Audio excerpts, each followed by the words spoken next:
All right, we back at it. Back at it again. we'll get to some more Gbot later, but right now let's go over some key DeFi concepts and tools. I got my notes now, so I don't have to think. I got so much on my brain. Building this nerdy black clubhouse, trying to prepare some dope stuff for everyone, and doing music too. So y'all know I do music. So make sure you like and subscribe. Follow your boy Rootsy. All right, let's hop into it. All right, so this section is going to provide an in-depth explanation of the foundational tools and concepts that form the backbone of the DeFi ecosystem. All right, and so understanding these key components will help us to not only participate in DeFi, but also take advantage of the opportunities it presents. So this is more knowledge that you're getting to further help you to make better trades. Like when I first got in, I didn't understand about slippage. I didn't understand about none of these things. I didn't like. I understood. I started off on Binance, so I was using Pancake Swap. You know what I mean? But I didn't even start off using Pancake Swap. I was using platforms that these companies had made based off of the information that I was getting to go and buy a token. And then later I learned that decentralization was the way. These companies were building their whole entire blockchains and rugging us every single time. And it was bad. I lost some money in that. Like if I would have not got rugged, I would have got some money, but I got rugged a lot because of the information and the source. So we're gonna go. That's why I showed you how to look on the blockchain, take the contract address, go to the block explorer. If you're on Etherscan, go to etherscan.io. Basescan, I think it's basescan.org. And they got different ones. If you go to etherscan.io, if you scroll to the bottom, I think they have links or they tell you how to get to the rest of the layer twos. You know what I mean? Or you can just type it in Google or ask ChatGPT too. ChatGPT is real good for a lot of stuff, you know. But yeah, so let's go over decentralized exchanges. So a decentralized exchange, a DEX, is a platform that allows users to trade cryptocurrencies without the need for an intermediary like a bank or a centralized exchange. So the process always starts on a decentralized exchange. When you trade coins on centralized exchanges, they have to meet certain criteria before they get to the centralized exchange. Centralized exchange can be like likened to like one of the big Robin Hood or TD Ameritrade. You know what I mean? Like the big exchanges where you can go and buy stocks. But before they get to these centralized exchanges, all cryptocurrencies are created on the blockchain and they're available on the centralized exchanges because you remember everything is for the people by the people.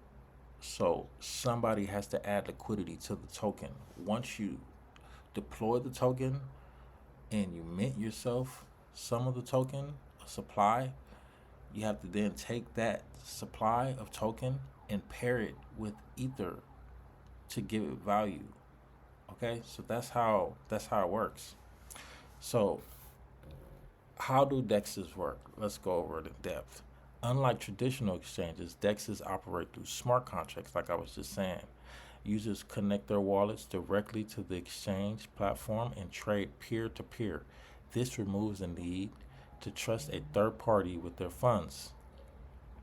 And dexes use what are called automated market makers. Okay, AMMs. So automated market makers or AMMs. Most dexes use automated market makers instead of order books to facilitate trading. Like you know how when you're trading stocks, you will have to put in an order, and there's an order book. that keeps a log of the trades, right? That equivalent to that is the blockchain, the block explorer, where you can view all the transactions with the transaction hash. Okay, I'm not even gonna tell you what that was. So AMMs utilize liquidity pools, which is a collection of tokens provided by other users that allow traders to swap assets seamlessly instead of buyers and sellers matching orders like on a centralized exchange. Users interact with liquidity pools. So, like you put an order in on a centralized exchange, you have to wait for somebody willing to either sell or buy your order. You know what I mean? But with a decentralized exchange, since I deploy a token and I provide the liquidity for it on the centralized exchange, as the price as a token is bought up, right? The automated market makers, the AMMs, determine the price based on the liquidity and based on the supply of the token. All the supply can never be bought up. Never. So it's just the more that's bought, the more the price goes up. The more it's sold, the more the price goes down. You know what I mean? That's just the way it works. And it adjusts the price. The AMMs, they adjust the price based on the buy and selling going on for a specific token. Okay? So some popular dexes are like Uniswap, SushiSwap, PancakeSwap. Okay? And the benefits of using these dexes, no custody of funds. So users always maintain control of their funds, like we've been over already a few times, and like we go over all the time. They're not holding any of your stuff. You're holding it. You own it. I own it. And if I want to transfer it to my ledger, if I want to transfer it to a different wallet, if I want to send some to the homie across the way, overseas or whatever, I can do it just like that. You know what I mean? And it holds the same value. You will have to pay a little gas fee to send, but they don't have to pay anything to receive. Okay?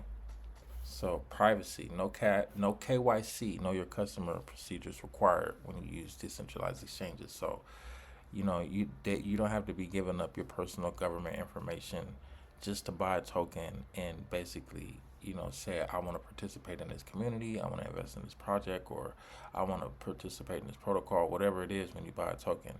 You don't need anybody telling you anything. You're in total control of your life and your funds and what you do with it and what's going on. And you don't have to say, hey, here's my government information because I want to trade.